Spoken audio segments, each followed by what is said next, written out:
glad to be here. It's always my pleasure and honor. I come from a family of scientists, biological scientists. They think the fact that I'm a lawyer is the waste of a perfectly good genetic heritage. Most of them acknowledge me anyway.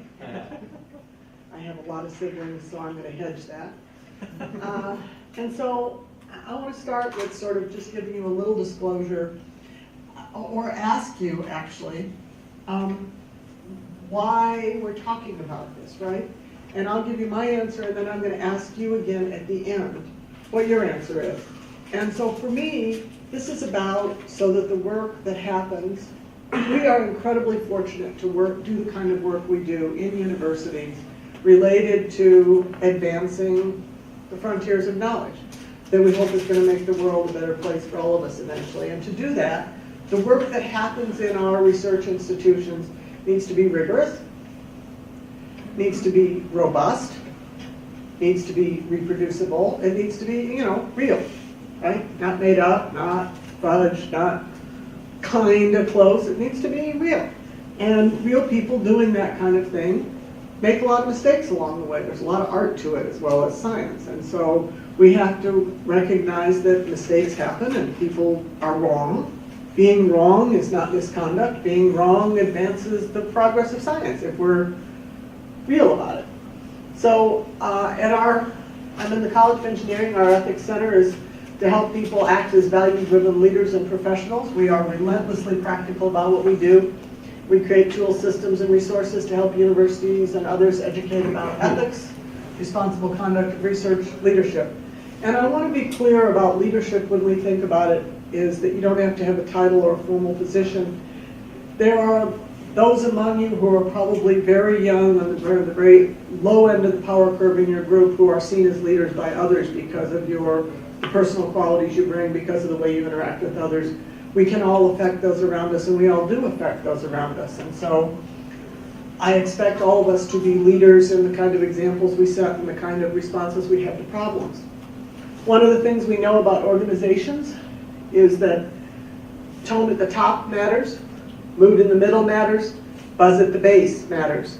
And all of those levels interact with each other in setting the ethical tone and the rigor and the robustness and the reproducibility and the reality of work that goes on in the environment.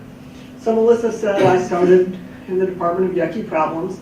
I did research misconduct investigations. I work a lot with dysfunctional academic units. I've done a lot of internal investigations. I will tell you, I have never met the person who said when I interviewed them, yeah, I think it was a Tuesday afternoon that I thought, today is the day I'm going to screw up my life and maybe embarrass my family, maybe lose my job, jeopardize the entire project. Doesn't happen that way. And so the issue about how really highly educated, really smart people get themselves into trouble is important for avoiding those things. I've served as a hearing officer, all the things.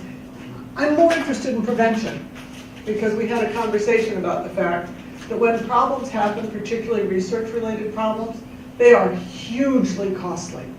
And not just for the people most affected, immediately involved. They're costly for the people in the environment, for the guy in the lab next door. They're costly for the people who have to mop up after it. They're costly for the colleagues. They're costly for the community. They're painful. They're traumatic. And they're really damaging for trust in our community, which is important.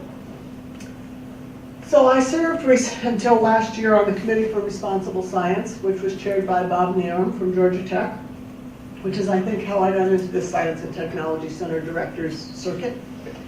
And we issued a report called Fostering Integrity in Research. One of the things that we did in that research was in that work, 5 years worth, was to go back to voice values and think about for the integrity of science, what are the core values? And I'm going to ask each of you to make a note for yourselves, please. Just stop and jot down 2 or 3 points. What do you think are the core values that underpin the integrity of science? If you had to name 2 or 3, up to 5 or 6, core values underpinning the integrity of science, what would they be for you?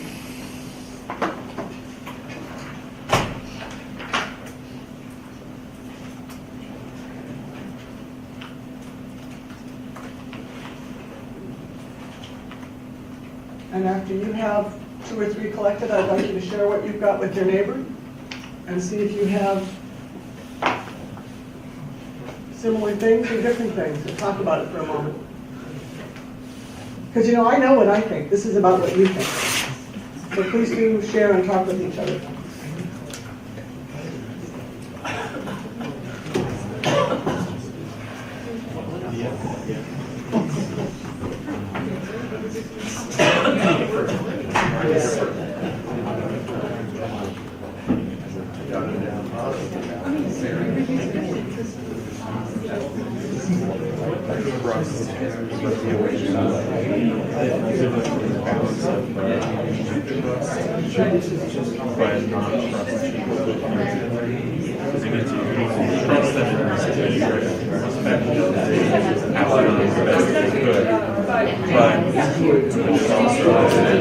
They also should be able to have it something. This is what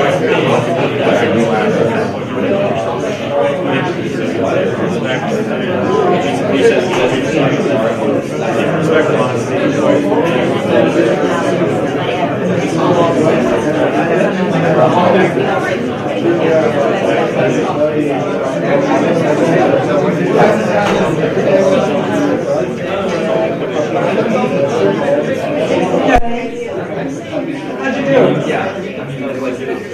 Yes. Thank you. How'd you do? What'd you come up with? One of the things I tell groups is that I have very small children, so I have a very high tolerance for silence. So I'll just wait. Transparency. Transparency? Honesty. Honesty? Verifiability. Verifiability. Reproducibility. Reproducibility.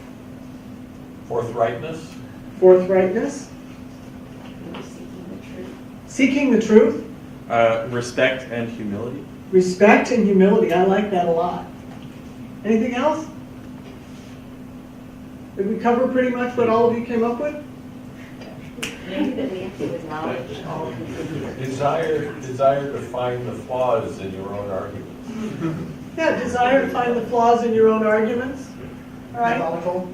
Methodical. Oh, I like that one. Let me tell you the 6 that our panel worked from, and let's see how much overlap there is in what you just talked about. Objectivity, which relates to some of the things we just heard, right? Has to do with being able to look at your own work and find the flaws in it. Openness. Accountability. Honesty. Fairness, which I think relates to your point about interactions and stewardship and stewardship. So working from those principles, the core values that we believe underpin the integrity of science, our panel produced a report. This is an advertisement. It's free. It's on the web. Did I mention it's free? I urge you to read it. It comes in 3 main parts. And the part I really care about for your purposes, there's some definitions and bad stuff. The part that I think is particularly important is best practices for fostering integrity in research. And the appendices have some detailed case studies that are interesting discussion, fodder for discussion. And here's a whirlwind tour of some of the top headlines of the report. The report talks about how research is being transformed by technology, globalization, collaboration, growing competition, and increased policy relevance, all of which bring pressures that are new since the last time the Academy did a major report on integrity and fostering responsible science. These trends are changing the research environment and creating new challenges for research integrity. So the best practices, which is my favorite part, and I hope that you'll pay attention to, has checklists for individuals, for journals, for institutions, for sponsors, for societies. And it spends a fair amount of time talking about disciplinary authorship standards and disciplines having clarity about what constitutes authorship and what does authorship mean in our discipline, which I think for a center like yours is particularly important. What does it mean to be an author on a paper produced through this collaboration? What does it mean when you put your name on a paper? Leon Letterman once said that a name on a scientific paper is a testament under oath to what's the contents of the paper. One of the really important things that we identified in our report is the complexity of the system and how many of the parts interrelate and adapt with each other in our system. Because you can't just say, oh, well, let's just fix the research institutions, or let's just change the way that the journals do stuff. Because the system is a complex system and the pieces interrelate and it's adaptive. And so when we are accustomed from thinking about integrity of science and thinking about the individual, we believe that it's time and critical to pay more attention to the systems within which we all operate and understand how those pieces interrelate and affect all the other practices. The report does talk about the bad stuff, and it particularly identifies detrimental research practices that the previous study in 1992 called questionable. We don't think they're questionable, we think they're damaging. We think they're detrimental, and we call them such. And that includes neglectful or exploitive supervision and research. Because if we're driving out people or damaging people or limiting our access to talent, we're damaging the research endeavor. Inadequate institutional policies, irresponsible publication practices, misrepresentation of authorship, statistical analyses that are misleading, and not retaining or making available important data, code, other important items. We think those are detrimental to the integrity of science. One of the things that I think it's important to talk about is that a lot of the problems that arise, and we talked about this a little bit at lunch, are not necessarily because of bad or careless people. One of the things about doing science, and particularly collaborative science, is that it's really hard. Communication with other human beings is really complicated and multi-layered. If you haven't read this paper, I recommend it because it's a really, really, really interesting paper. Anybody here read it? Okay. It's about two labs on the East Coast and the West Coast that were doing similar work and decided to collaborate, and they thought as a first step that they should replicate each other's experiments, the methods that each other was using to get similar results. And it took them, this paper is about why it took them a year to be able to replicate using each other's method for getting the results that they were both reporting. And it turned out that they would exchange protocols and they would try to do it. It didn't work. They would go and stand next to each other, and they finally had to fly back and forth across the country. And they finally discovered that it had to do with one lab was using a shake table for stirring, and the other was using, so one was using long, gentle, and the other was using rapid, vigorous. And that was what made the difference. And so it led to a really interesting insight into the work they were doing. It took them a year. It's hard to collaborate, particularly across disciplinary boundaries, across distances. And I want to be clear that when we talk about the systemic elements, there are people who do bad things. I would be foolish to tell you that's not the case because I've spent a career interacting with a number of them. And I will tell you that we are each always responsible for our actions. I don't care what the system is doing and what pressures you are under. We are each every day responsible for the choices we make. And if I decide to cut a corner, that's on me. It's not because the system is really horrible and making me do something. It's because I decided to cut a corner and I decided to be scummy to get what I wanted. So yeah, there are bad apples.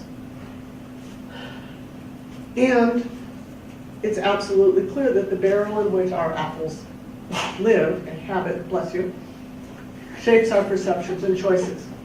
There's a lot of social science research that says that the environment shapes the people in them, and that we are all influenced very heavily by the choices of those around us. Dan Ariely has done a lot of popular writing about this, and if you haven't read The Honest Truth About Dishonesty, I recommend it. He's got a lot of empirical research underpinning it. The amount of cheating that human beings are willing to engage depends on the structure of our daily environment, which means that thinking about the environments in which we work is really critical if we care about the integrity of the research that our organizations produce. There's other research that tells us that there are, in undergraduates in particular, This, by the way, I should let you know that this depends on a hypothesis that I bring to reading this research, that undergraduates are a lot like other human beings. So I would like to let you flag my assumption here. Research on undergraduates shows us that there are 5 factors that affect whether undergraduates are likely to cheat or not cheat, of which the single most important is whether the peer culture accepts or disapproves of cheating. So if I come out of an exam and say, oh, I had all the answers on my calculator, and you say, oh, cool, wish I'd thought of that. That's an environment in which we can easily predict that a lot of cheating is going to happen. If I come out and say, I had all the answers on my calculator, and you say, I really like to figure things out for myself, that's a completely different environment in which that kind of work is going to happen, and it's a predictor. And so one of the questions about your environment is, how do we talk about these things with each other? How open are we to talking about, I really screwed up and here's what I learned from it. I made a really big mistake, here's, Or for the faculty in the room, one of the things I would challenge you to do is to share with your students and colleagues things, big mistakes you made in your career that you learned from, times you had an authorship dispute and how it worked out and how you figured it out, times where something went wrong and what you learned from it, or how you learned to do what you do, or why you care about doing what you do, or a colleague of yours that did something that you learned from that related to the integrity of the work you were doing. One of my favorite papers of all time is called On the Folly of Rewarding A While Hoping for B. And it talks about reward systems that are fouled up, and that the types of behavior rewarded are those which the rewarder is trying to discourage, while the behavior desired is not being rewarded at all. This is the corporation that says, oh, we're in this for the long-term profits, but they give people bonuses on the quarterly returns. This is the team that says, oh, it's all about teamwork for us, but the highest paid guy is the one who scores the most individually, right? So this happens a lot. Because science, the way that it's structured right now, is pretty much a winner-takes-all pyramid. You get there first, you publish first, you win. And everybody else is kind of... So we have to think about this pretty carefully when we think about the environment. Bruce Alberts and his colleagues have been thinking about this for a long time. There's a really cool organization of particularly young folks called Future of Research that's thinking a lot about it, and particularly about the future for graduate students and postdocs in research. These are really important issues that we are all responsible for thinking about and contributing to the solutions. Because our community sends a lot of mixed messages. A lot of mixed messages. We have this hyper-competition that Alberts et al. Is talking about. We have irresponsibility rewarded in our institutions by institutions that say, what are your metrics? I'm working with an institution right now that has research metrics that rank everybody. And only the top 20% get raises. Now, what do you think the incentives in that system are? It's a puzzlement, don't you think? Because systems are always gamed. RCR is a low priority in status, responsible research training, and our culture is intended. There are a lot of dysfunctional units that we just tolerate. Too many of our environments have a lot of problems in them that we don't like to acknowledge or deal with. And I hope that in your centers you don't have these manifestations. I reckon you probably have one or two. And one of the questions for you is, if you have really uneven mentoring or bad examples, or you're sending mixed messages, or you have abuses of power, what are you doing about it?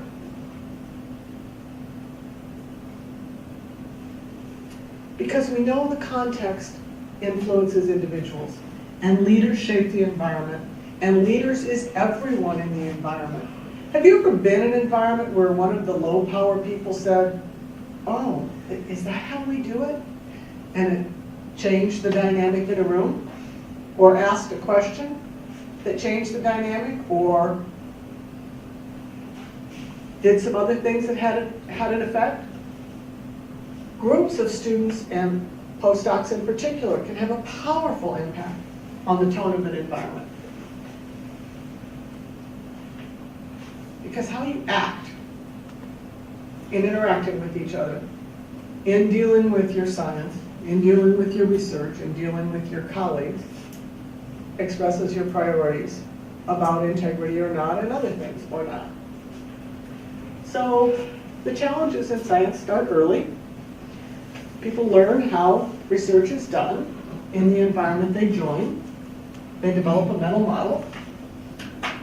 Students are dependent on their advisor for funding by and large, and reluctant even to change when, for example, responsible conduct of research training says that's not a really great way to do it.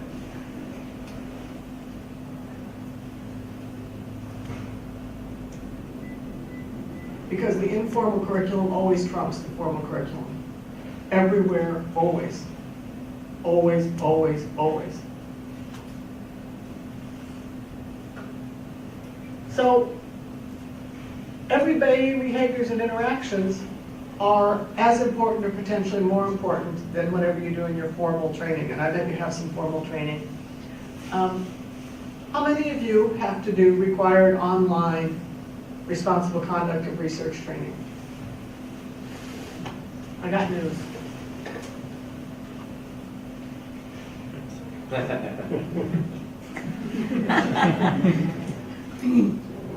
So, given that it's required, and there are reasons it's required, right? These are big institutions, it's documentable, it's scalable, you can make sure a lot of people do it, you have a printout of everybody who's done it. It's just meaningless.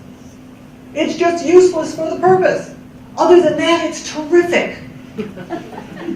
And so the question is, what are you doing in your centers, in your collaborations, to talk about the integrity of the research that you conduct and perform together? Research ethics programs are mostly delivered through those online momentous programs. One survey said almost 90% are delivered that way. And here's a wonderful thing, a little factoid for you. The National Science Foundation Office of Inspector General recently did some audits and found out that even of the places that say they're doing it, a lot of them aren't. Other than that, though, it's a fantastic system. And rules and compliance is not about the real problems encountered in research. So what do I think the real world needs are that we should be talking about with each other? Well, I think professional skills about how you present research, how you mentor, how you support diversity and inclusion. How do we make this a welcoming environment for a lot of different kinds of people? Different backgrounds, different cultures, different, I had a conversation with a woman this morning who said, yeah, but it's really important that you talk about inclusion. And I said, well, there are a lot of ways to talk about diversity. Because she and I were both women, and so we can talk about the women thing, except that we were of different races and different ethnic and cultural backgrounds. Because I come from I come from ice people. And she comes from really warm, fuzzy church people, right? And different socioeconomic backgrounds, and different cultural backgrounds, and different family training, and different religions, and different foreign language, were you a native speaker of English or not? Or is your family, are you first generation in college or not? Are you from the US or are you educated elsewhere? There are a lot of different ways to think about that, and how we think about the productivity of our group. There's some interesting research that the more diverse a group is, the more research productive it is. Good laboratory practices.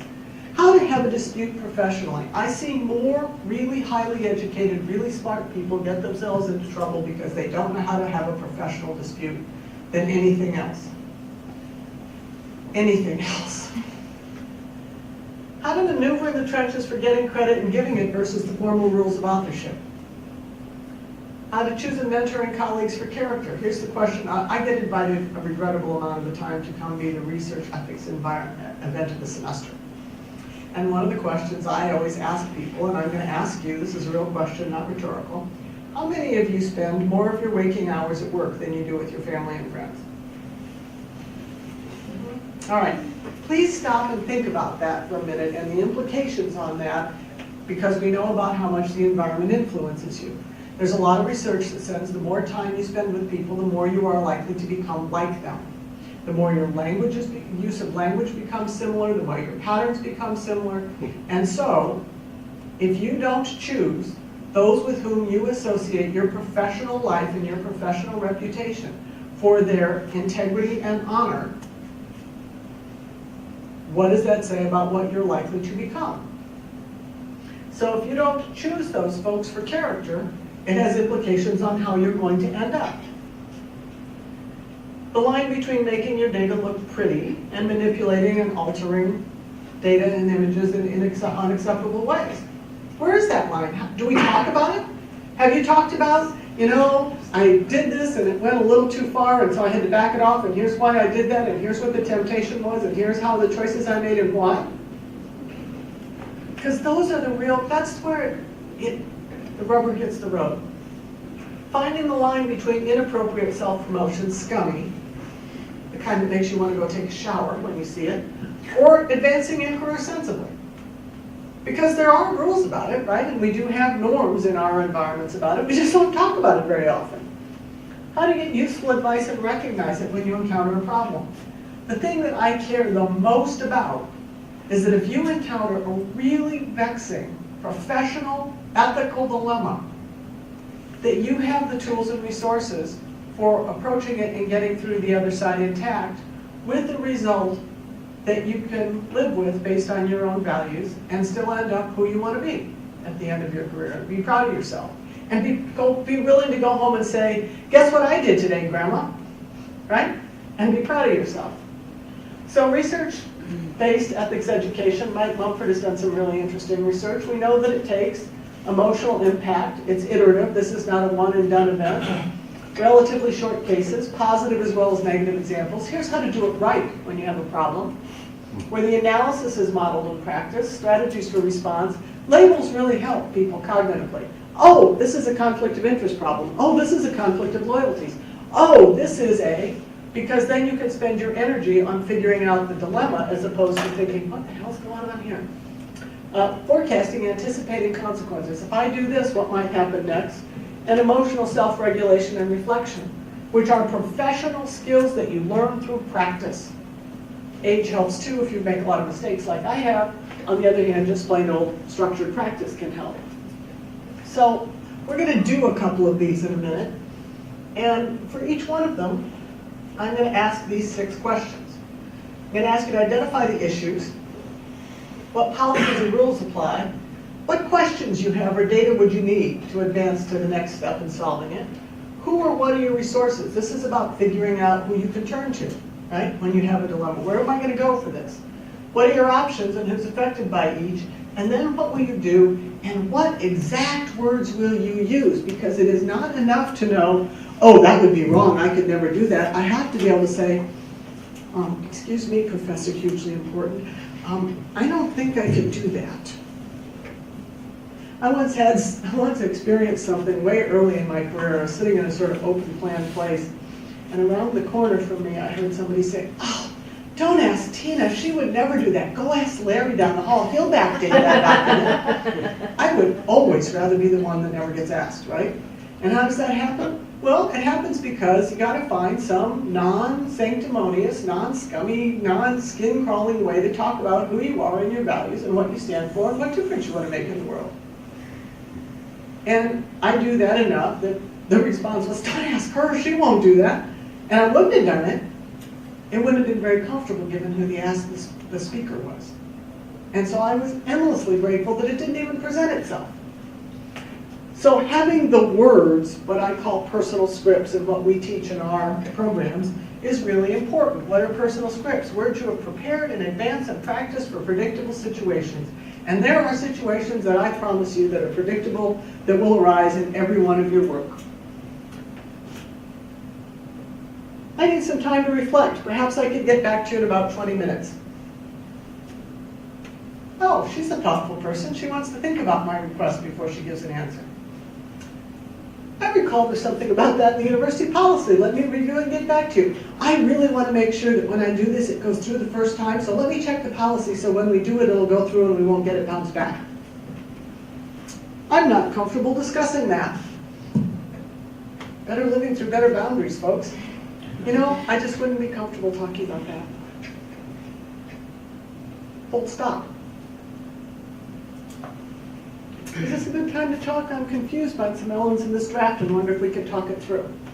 Some of the professional skills involve asking questions instead of making charges. I really don't understand this. Is there time to talk it through? Is this a good time? I really hope we can. Some of the scripts that are really important for us to have are preemptive. Speaking regularly about your values, why you do what you do, building the habit of asking others about their questions and others their interests. Anticipated events, scheduled difficult conversations, practicing the words so that you've used the neural pathways and developed them a little bit, really important so that when you're in the moment and emotionally fraught, the words actually can come out. Some of the scripts are ones that are reactive. You can prepare in advance because you know they're going to arise. This is the one where somebody said, oh, great, I need you to be on the university committee. It's only going to be like, I don't know, 6 or 8 times a semester for 12 or 15 hours at a time. You'll be on the committee. Great, you'll be the vice chair. Great. You know, I'd really like to do a good job, so let me consult my calendar to make sure I can do a good job before I agree to that. Personal script, prepared in advance. Anytime somebody asks me to do, I think, you know, I think I better consult my calendar. I want to make sure I can do a good job on that. So what did I say to you when you first asked me if I would come? Do you remember? You said, let me look at my calendar. Yeah, I wanted to make sure that come June, the rest of the thing was such that I'd be able to be here, be on time, be prepared, be present. Calling a pause in a topic or discussion that's getting off the rails at the beginning. You know, we really come at this completely differently. I respect that you seeing it the way you do. We're not making progress.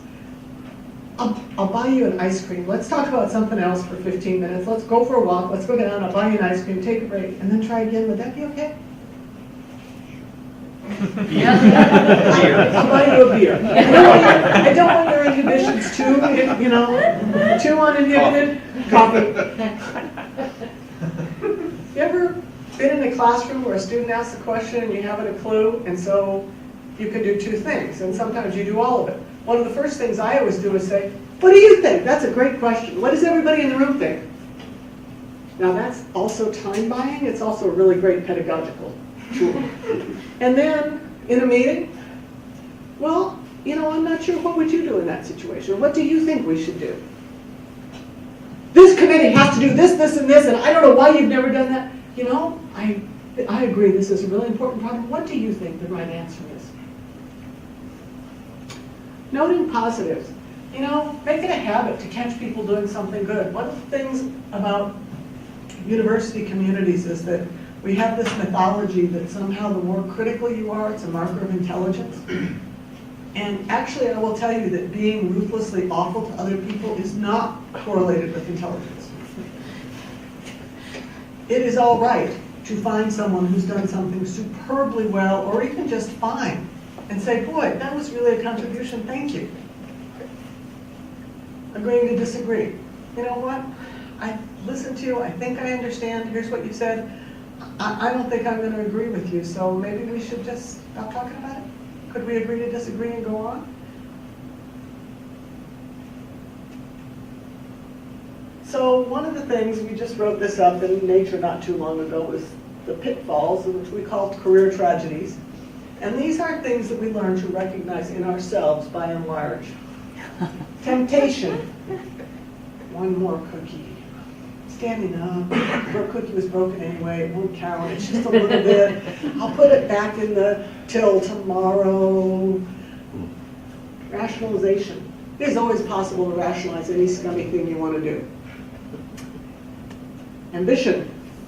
Now, temptation, rationalization, and ambition often interact with each other in very interesting ways. I just need one more paper in my CV to be in really good shape for the promotion, being on the market, the jobs, being competitive, making them look really happy about me. Group and authority pressure. Remember the environmental effects I'm talking about? A lot of you in this room are the authority figures. All of you in this room are the group that brings peer pressure on each other. Entitlement. You know how it feels when you think, oh, I worked so hard, I deserve this? That's like a red flag for all of us. If you start to feel entitled, that's a signal that you are about to get yourself into trouble. Because we're not entitled. Doesn't matter how hard you work, we're not entitled. Deception of yourself or others. And you know how it feels. You ever say something that you intend somebody else to take away a different impression than is real, and you do it purposefully and they are deceived? That's a really good signal you just told a lie. incrementalism. More people get into trouble through incrementalism than through any other mechanism in highly educated, really smart people. Because here's how the psychology of this works.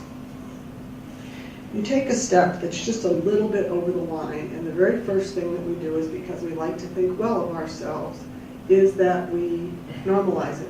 It's called normalizing deviance. I'm a good person, I walk my dogs, I give to charity, and so what I did must have been okay. Which makes the next little step okay, and again, I normalize the deviance. And the next little step, and then the next little step is easier, and each time, I'm still walking my dogs and I'm still giving to charity. I am a really nice person. I compliment people. I stopped a lady and helped cross the street the other day.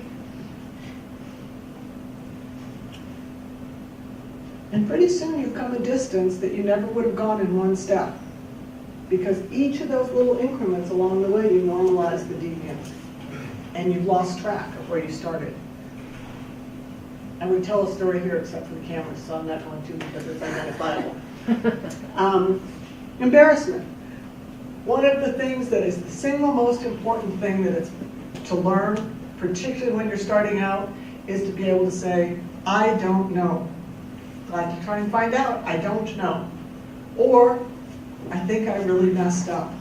Could I talk about how I could make it better? Because embarrassment digs a lot of holes, and the first rule of being in the hole is stop digging. And the way to stop digging is to say, I think I did something wrong, or I don't know. Rather than saying, oh yeah, absolutely, blah, blah, blah, blah, blah. And then stupid systems. Unfortunately, this is not internal, this is external. We all work within hopelessly stupid systems all the time. I was teaching a required ethics course in the College of Business at the University of Illinois one year. 600 students at the time, now it has 900. And we hired a whole raft of section leaders, undergraduate peer TAs, basically. Between the time that we recruited them and hired them, offered them jobs, and they started work in the fall, the university changed its enterprise payroll system. So come fall, the business manager came to me and said, we can't actually pay them the way we advertise in a single stipend. So what we're going to have to do is pay them weekly. So what I've done, make it really easy for you. I've filled out time cards for you, for each student, for all semester. And I've filled in the time, so all you have to do every 2 weeks is get your kids to sign it, you sign it, turn it in. And I said, I don't know if they're going to be working those hours, because it's not a clock job, it's a stipend job. He said, well, we got to have these, so I just filled them out. I made up the hours. It's okay. Just have them sign it, you sign it, turn it. I said, you do know it's an ethics class, right? And you do know I'm a lawyer, and you do know that signing your name to a paper and turning it into money from somebody else when it's a lie is called, there's a technical term for it if you're kind of a lawyer like I am, it's called fraud. He said, no, Tina. This isn't a lie or fraud, it's a workaround. And I said, I don't sign my name to lies. He said, wow, that's really going to make a lot of work. And he said, if you're going to be on your high horse like that, some of these kids might not get paid in the first pay period. And I said, well, anyone who doesn't get paid in the first pay period, I'll pay them out of my pocket if they need the money, because I'm not signing my name to a lie, and I'm not asking them to sign their name to lies. Hello? Oh, he said, yeah, I could kind of see that might be a problem. Now, it took a raft of hours. I believe it was close to 40 hours of meetings on campus to get it resolved, and we did get it resolved. And I did pay some kids that first semester out of that first pay period out of my pocket. Because you know what, at some point, if they're your values and you're not willing to sacrifice for them, they're not really your values, they're just stuff you say. Now, each one of those kids, I will tell you, tried to come and pay me back at the end of the semester. And I said, no, this was my choice, this was on me. So the career tragedies, I think, are important to know and begin to recognize in ourselves. Whoops, I don't know why that's doing that. So think about a graduate student who's about to submit a paper for publication with experiments to complete, limited time to repeat, believes the research is good and important work, and almost tells the best story. So do you tip it over the line? Because you really believe it's right. Experiments quiet, but you know, really? So here is a real case that I'm going to ask you to think through. And I'm going to ask the 6 questions about it. I'm going to ask you to talk with each other about it. If you're a beginning graduate student, okay, put yourself in that mindset. Brand new master's student, and this is a real student in a real case. Your advisor asks you to proofread and check the numbers, the correspondence between numbers in a data sheet and a manuscript. Manuscript was by one of the postdocs in your group. Postdoc is not a native speaker of English, which is important in this, by the way. All of the work described on paper was completed before you came to campus. You know nothing about this work. You do as you're asked, verifying that all the numbers were transferred correctly from the paper to the data sheet, and you suggest some minor editorial changes to make the English a little bit better. Really minor, trivial. Your advisor then sends you a note asking you to affirm that the presentation of data in the manuscript is accurate as best you can tell. So you write back and say, as best I can tell, the numbers are the same in the data sheet and the manuscript. With me so far? Okay. A week or so later, you learn the paper was submitted for publication the day after your proofreading was complete and accepted for publication. The authors on the paper are the postdoc and you.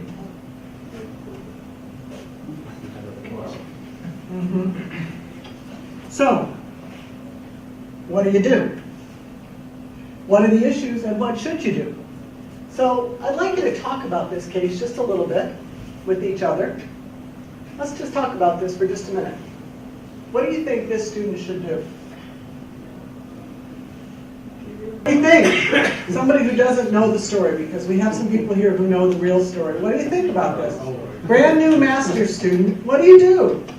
Your advisor makes you the author. What do? There's like an escalation chain for this usually. You start by talking with the advisor and the postdoc. Okay, and the advisor said, that's how we do it here. This, you know what? You're just starting. This is how it is. You're gonna, it's an exercise. You're gonna get into science. You're gonna end up with a publication in your first year of your master's study. This is great, gold star. Raise objection. I don't know. You're an author. You're gonna complain about being an author on a scientific paper? Yes, you will. It's not you who are doing the research. You can't basically tell that it's like you know nothing about it. You can't put your name on something. Your advisor says it's okay. It's about being honest with yourself. Usually when you submit a manuscript, your email address is associated with, you get an email back from the editorial office saying. Not every time. Not every time, okay, well, a lot of. Went to the corresponding author. What? Went to the corresponding author. Corresponding author certified for everybody. In your heart of hearts, I'm not going to ask for a show of hand. In your heart of hearts, how many of you would take the authorship? Probably would. Go on. Okay, so what are the issues here? You've identified one, honesty, authorship. What other issues are here? I guess your advisor wasn't forthright, so lack of communication and understanding of expectations. Yeah, absolutely. You kind of are being forced into something. So it's like, like a pressure. And you don't want to feel this pressure. I mean, like, why? Any other issues here? I mean, you're not an author, and there's an issue about saying you're an author when you haven't contributed to the research, right? I think part of the issue is like your first year student, you might not necessarily know all the policies about authorship either. Right, you're brand new, and who's going to teach you about it? Your mentor. And that's how it's done here. Of course you're an author. You're one of our group, you contributed to it, you're an author. All right, so what policies or rules? This is the place where you go and look up in this journal, what does it take to qualify to be an author? Do they have a policy? Because more and more journals will actually articulate, and many of them use the ICJME or the COAT standard where you have to have done one of 4 things and contributed significantly to the collection, the analysis, the writing, or the manuscript, so that, and there are places that will tell you what policies apply to actually be an author and what it means to be an author, and many of the journals will do that. So what resources do you have? If your advisor says, oh, this is fine, that's how we do it here, what's your next resource? I don't know if this is the next one, but you can escalate to the university ombudsman. That's a little high Yeah, up. how comfortable are you that with in your first 3 or 4 weeks of being a master's student? And Google, okay. It's a great resource. Okay. It tells a lot. And Google says, red flag, red flag, red flag, now what? Academic advising? Academic advising, right. So, you know, one of the things that really good, responsible conduct of research education does in conversations about research integrity is brainstorming who by name in our environment are good resources. And sometimes it's the secretary or the clerk or the staff member who does advising and knows everybody and can help. Sometimes it's an emeritus professor. Sometimes there are 3 or 4 really approachable people in the environment. Who do you go to? And what words do you use? Because, and then what questions do you have, right? Maybe I contributed more to this than I knew. Maybe what I thought was really minor proofreading, I don't know. How do I find out what the standards are? What action will you take? And then exactly what messages, what words will you use? You gotta have a personal script for this. So you know the real story under this, and without using this. This student, this turned into a major misconduct case. The student was made the face of this research. There were videos of this student presenting the research because his English was better than the postdocs. There are videos of his university's communications department having him show off the experiment. This kid is no longer in science, folks, as far as I can tell. I've looked for him. Okay. You submit a paper to the best journal in your field, Society Journal. Best paper. Reviewer number 1 is very positive. Reviewer number 2 writes a very negative 3-sentence review, and your paper is rejected. That's common. You write to the editor requesting a 3rd review, but your PI is convinced the appeal won't work, so you and your advisor agree to submit the paper to the next best journal in the field, Journal of Subfield. After nearly a month, the editor of Society Journal agrees to your appeal for an additional review of the paper. By now, Journal of Subfield has already sent your paper out to review. When you raise your concerns about the paper now being double submitted to 2 journals, your PI forbids you to tell either editor. Your PI says, hey, this is how the game is played. The first one that takes it will withdraw it from the other one. This breaches the professional pledge against simultaneous submission you both signed. So now this is a real case from a real person who called me for help about it. A statement that none of the material, this is the actual journal submission guidelines, you're going to sign your name to this, and they'd already signed. So now, what do you do? Now, Who submitted the paper? the grad student, Well, That was That's corresponding. pardon? The PI is the corresponding author. Grad student did all of them, but the PI's lab. Hello, let's get real. By the way, did I mention the PI is up for promotion and tenure? it doesn't matter. A lot of pressure on grad student who's really trying hard to get out of there. Student felt a lot of pressure from this. It's in med school. Lot of pressure. So work through these just quickly, please. This student is a really stand-up human being who's now an assistant professor someplace. Okay. So I'm concerned with listening to the conversations. Seems like everybody's pretty clear right through sort of here. This is the issue about how are you going to resolve this problem with your PI? Has anybody got a solution? How are you going to do this? How are you going to pull it off? If you're pretty clear on what you ought, should, must do, how are you going to pull it off? And still get to the other side and get your PhD and get on with your life? I mean, you gotta get some help, right? You're not gonna be able to just have your advisor by yourself. Yo, this is a really scummy thing to do. Let's not do it, okay? You're really a scum bucket. Probably not the most successful approach, right? No. That would be really awful and disgusting. How could you even think such a thing? Oh, are you questioning my ethics? I would just say I feel really terrible about this because I signed my name to it, and maybe a lot of people do it, but I just can't. Honey, don't be such a Girl Scout. This is how science is done. This is a dog eats dog, right? Okay? Man up here. Cowgirl up. Put on your big girl pants and let's do science. That's not science. Ah. well, who are you to tell me since I'm the professor and you're the student? Well, So- that's a strange dialogue happening right now. Well, okay. I'm just a human being, and that's. Okay, and you know what? Those are great personal scripts to have. Those are great words to be able to say. If you're worried as a grad student of going to a very high authority, if you have a colleague or another professor in the department that will back you, that you trust, or like your program director, chair, Right. depending. And this student went to the student's thesis committee, two members of the thesis committee for some advice and help. And their advice was, look, if you can work it out directly with him, that's going to be a vastly superior outcome because you need him to sign your thesis. So let's practice some conversations you might have with him that let's think about who he is and how you can help him step down. He's taken a position already, and let's figure out how you can help leave room for him to back down from that position to get where you both need to go, right? Because they said, look, we can force this issue and it will be really costly for you, so let us see if we can get it resolved person to person first, right? And that's what they did. It took, I don't know, 2.5, 3 weeks of conversation. And eventually what the narrative was that this student relied upon was, you know, what makes me feel particularly bad is the time we're using of our colleagues in review, because think how we would feel if our time as reviewers was being wasted.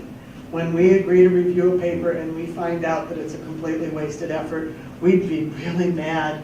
And you know, people are going to find out, do we want them to know we were those guys? That was the argument that won this day in the end, because the thesis committee was willing to back the student. And the thesis committee said, if we have to escalate this, it's going to be really costly, so let's figure it out how we can get there first, and we will stand with you if we get to the point we need to do with that, and we will make sure you get through. Let's just see if we don't have to take that step. So a lot of times, down to here is really pretty clear. This is where it really gets hard, and that's why having these conversations with each other about how do you say it, where do you go, who would step forward in your group to help somebody problem solve? And is it the culture in your group that if somebody said, I'm not really very comfortable signing my name, that will be heard and respected, right?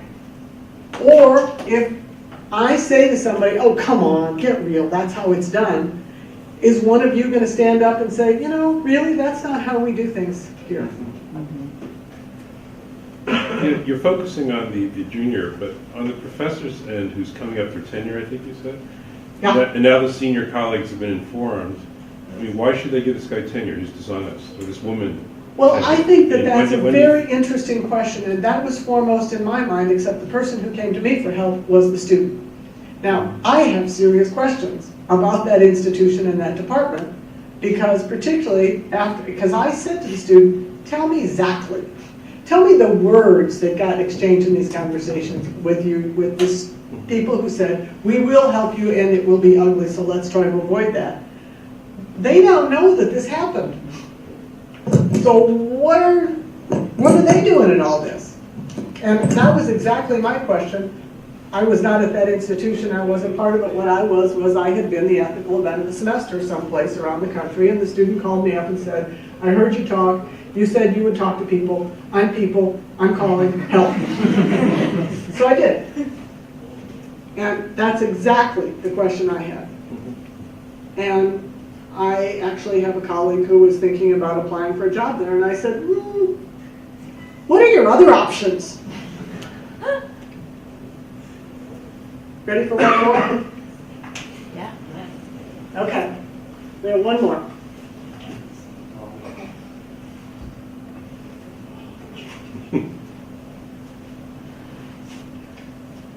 Do I need to read it? Can everyone read it in the back? Shall I read it out? Are you okay? Read that. Okay. You've just become a postdoc for a PI who gives you data with 50 subjects to work with. The research coordinator who's resigning, though, tells you privately that the fMRI scans had only been done 6 of the 50 subjects, and the results did not support the PI's hypothesis. by the way, your visa depends on this job with this PI at this institution. Did I mention that? Because once again, oops, sorry. If we go back to these 6 questions, a lot of this is actually pretty straightforward, right? Now, the questions here are actually pretty important. What questions do you have? Because the questions here are actually a part of unpacking this particular problem. Yes. Who else knows the data is falsified? Well, let's not jump to conclusions. You've been told by one person who's leaving, and we don't know why. So what's the precursor question? The first question is who is right here? And finding out, is this true? Is it there really 50 or is it 6? And how do we go about doing that in a way that doesn't say, oh, I'm picking on you because you look so robust and you're in the front row, so I hope you're holding up okay. I've taken enough of it. So, Professor Scumbag, how do we start? How do we start by asking questions? So let me have a conversation with you where I come to you for questions. I'm the postdoc, or do you want to be the postdoc or me? I could be Professor Scumbag if you want. I'll be Professor Scumbag. Okay. I'm having so much fun. All right. So my questions are, I'd really like to do a really careful job, and I have learned about responsible data management. I want to have impeccable records for you. Can you help me find the dates in the original fMRI scans so I can put them in our data file and document everything, since I'm just taking this project over? Right? Let's start with actually ascertaining some facts. Okay? So there are a bunch of questions here. Yes? Can the postdoc ask the one researcher who is resigning what evidence he or she has? Postdoc asked and got a lot of the resigning research coordinator said, look, I've been burned so badly, I'm not going to be involved in this anymore. I'm just telling you, this situation is a can of worms. Be careful, because they're going to tell you there's 50 and there ain't. And I'm out of this. So I think the first question is, maybe they were done someplace else and the research coordinator didn't know about it. Maybe they were done by collaborators. You don't know until you actually try to ask the questions, right? Because before we just act on something that one person tells you, let's actually be a little, scientific about it actually. Collect data. And that starts with questions. And then we're going to cycle back to, once we find out, are there 50 or aren't there 50? And do they support the hypothesis or not? Because the way that it's set up, they don't support the PI's hypothesis. If I come to you and I say, as I collect this emerging data of the 6 that I've actually been given, they don't seem to support the hypothesis. What's our plan? What are you thinking we should do since these 6 that I've been given don't support it? Maybe the PI's response is, holy moly, we got to go back and start over at 0. Or, yeah, we know that because here's what we're going to be thinking about, blah, blah, blah. There's a broader question. If you investigate and if it appears that there are 50, you're in a situation where you're being hired by somebody that you probably don't want to be working Check. for. And your visa is dependent on it. So now we're back to the issue about what are your resources and what are your options, right? Now we're back to professional problem solving. If you verify that there are in fact not 50, and you verify that it's being claimed that there are 50, and that there are really only 6, and they don't support the hypothesis and the project is just moving on, then the problem to solve is a different problem.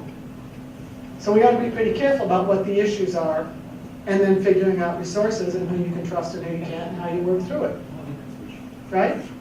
Different kind of problem. And so if we don't have these conversations to pick the problems apart, and the 6 questions are particularly useful for doing that, with real situations involving things that have happened to real people and figure out what's going on. Yes? Raise a very interesting question. If this happens at all often, I would hope that universities or someplace would have resources to bail people out so that they don't Sure. have to give up Absolutely. their job in order to be ethical. Absolutely.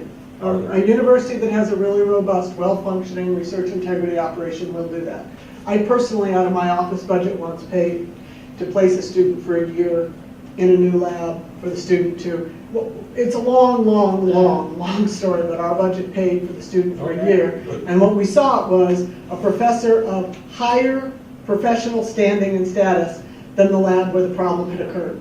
Because what we wanted is when that student went on the job market, for the recommendation to come from student of Nobel laureate rather than past president society, right? We wanted hugely reputable scientists to be the ones giving the recommendation. So we looked at where we were placing the student fairly carefully, and then we went to hugely reputable scientists and said, your university needs you to perform a professional service. We're going to pay you to have this kid for a year in your lab. We'd like you to give the student a chance to succeed, and we'd like your analysis of this. Has been a bad experience. That's on us as a university. We'd like you to be part of the next process. Will you step up? And what did Professor hugely reputable do? Say, absolutely. Very good. Right? So there are ways to do it, and that it does happen. It's when it doesn't happen and when you don't help people figure out professional problem solving that the things go, as my grandmother would say, to hell in a handbasket. Right? Okay. So now if you go back to that original list of core values, where I asked you to look at your core list, let's go back to your original list, if you would, what you wrote down.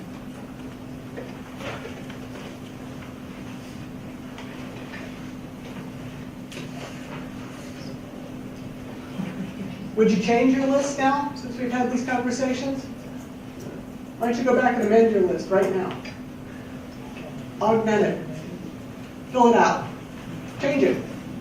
Or say, yes, this is my list.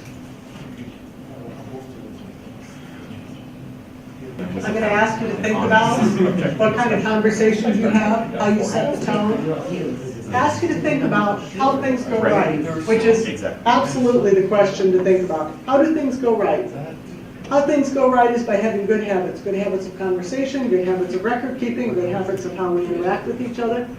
Learning to ask a lot of questions. Questions are really important in problem situations for figuring out, do we even have a situation? Learning to read signals effectively.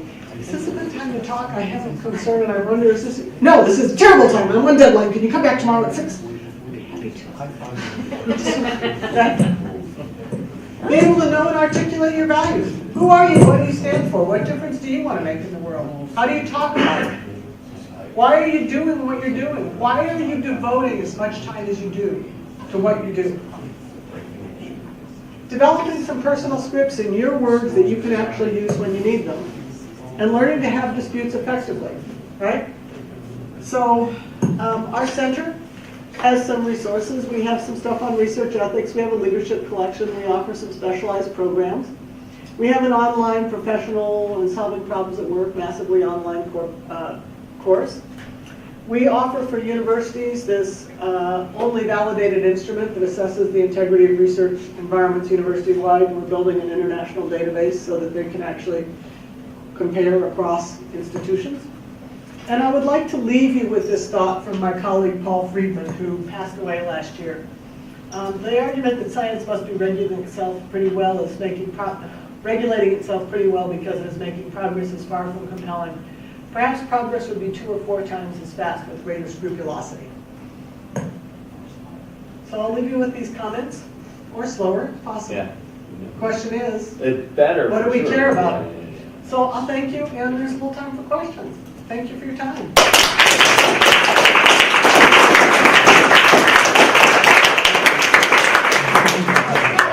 So, it's really good to have support and know what to do when you're in a difficult situation, but I feel like where things are sitting now, a lot of times the mental and emotional labor is placed on grad students and postdocs to take care of these issues, but what's being done on the other side by universities, administration, and professors to make sure that they're also keeping honest? Because obviously you need to go against power dynamics sometimes, but it feels like the grad students and postdocs often get left trying to clean up a mess that could have Okay, been, I mean- like what can people do, what is being done? Well, I'm gonna ask you in your center, in your STC, what are you guys doing?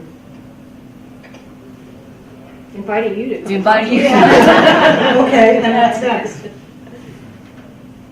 But I think that she's teaching senior people quite a bit too. So this is not only for.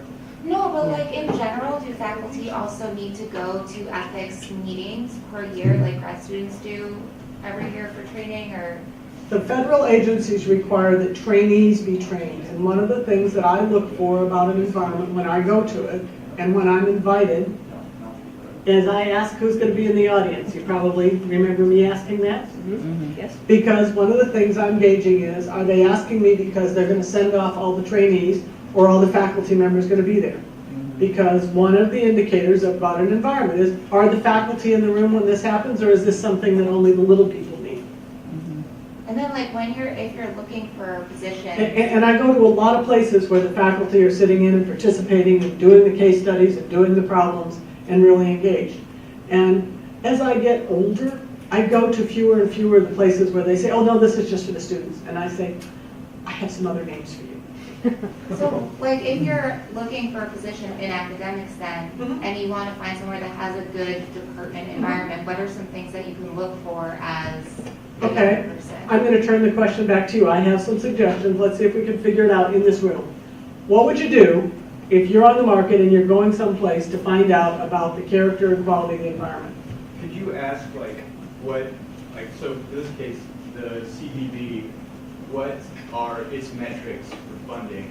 Like what, I mean, we have these scientific goals, but like for future funding, longevity of the center, what kind of pressures is this organization under? So you're going to look at what are the metrics and what are the pressures. What else? Actually, why don't you talk about it for just a minute with each other, and let's see if we can come up with 5 things to figure out about the integrity of the environment if they can't join you. We're looking for at least 5, yes. What actions has the university taken to rectify unethical behavior previously? Okay, you want to know about the university actions and environment. You're going to complain about my handwriting, I'm going to tell you I have a brain tumor, and that's my story, and I'm sticking to it. Next. What else are you going to do? Talk to people who work there. Sure, you're going to do some due diligence, right? You're going to do a bunch of research. You're going to look at who their collaborators are, you're going to look online, you're going to do some of the basic online, and then you're going to talk to people for like personal references, right? So you're going to do reference checking with people you know, you're going to ask your mentor if you trust your mentor, you're going to talk to people who you respect in the field, you're going to, right? What else? That says reference checking. Yes? During, assuming that this, you are interviewed for that place and visiting there, just really check in person the environment, how. Yeah, talking to okay, people. exactly. And what questions are you going to ask while you're there on site?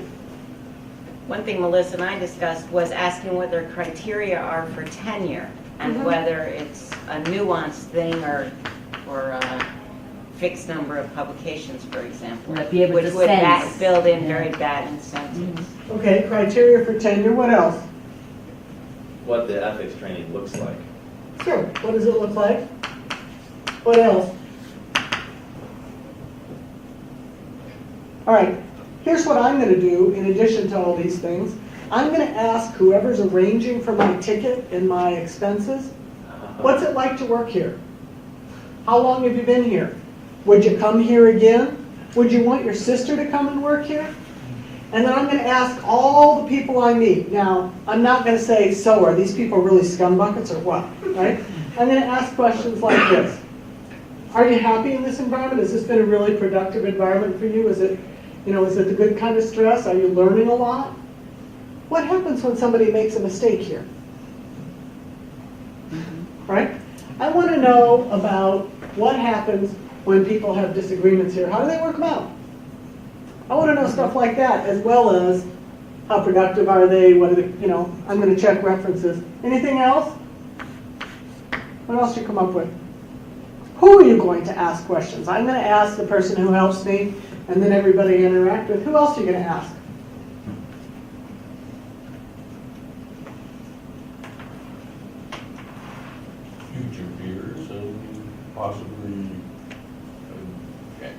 applying for faculty jobs, talk to some of the grad students.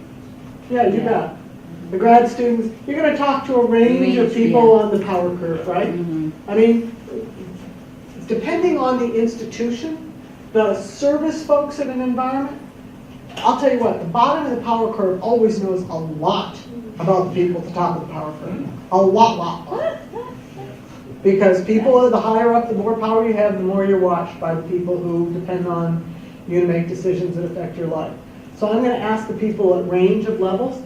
You'll be stunned at the things people know about you. If you ask, I don't know about what kind of hours the janitors in your building work, but the janitors in my building know the names of my kids, I know the names of their kids, because they're there when I'm there, right? They come through, and right? I mean, you want to ask a pretty wide range of people.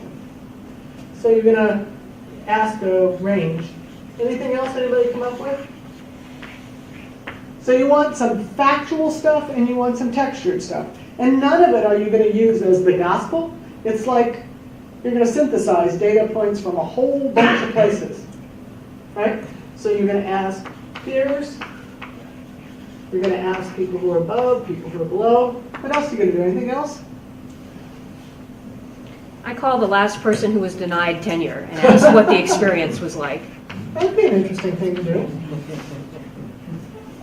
Is that open knowledge? Usually. You'd be stunned at the things people actually know in environments if you just ask. And you ask it in a sort of high road way, so you don't ask. Ask how many people got tenure. Well, you're making a mistake. Don't ask that. Yeah.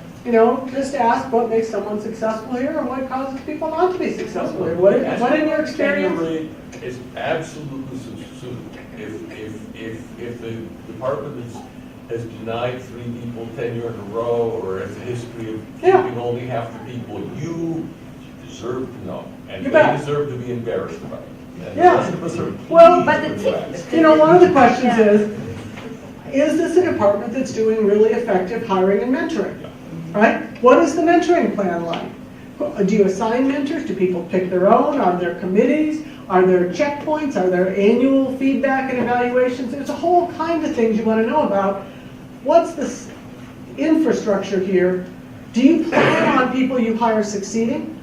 Or is this or are we just cannon fodder then you're running them through, right? Does that answer your question? Yeah. Okay.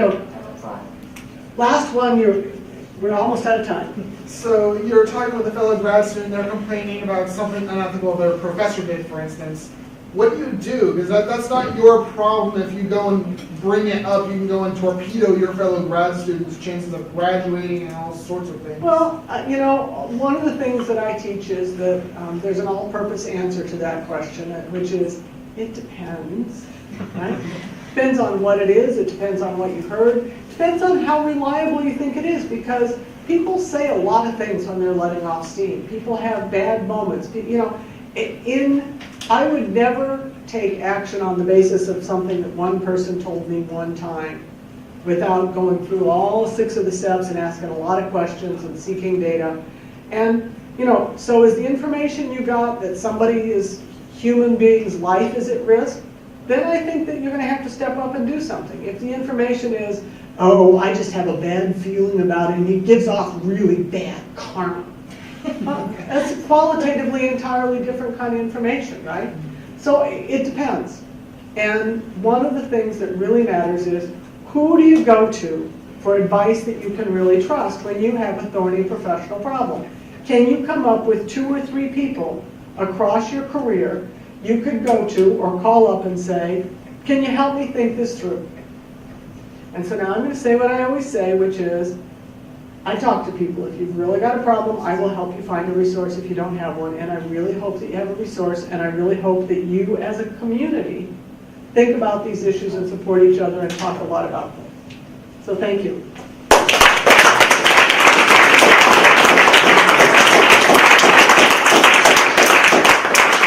So let me ask you a question. Was this worth an hour and a half of your time? Yes.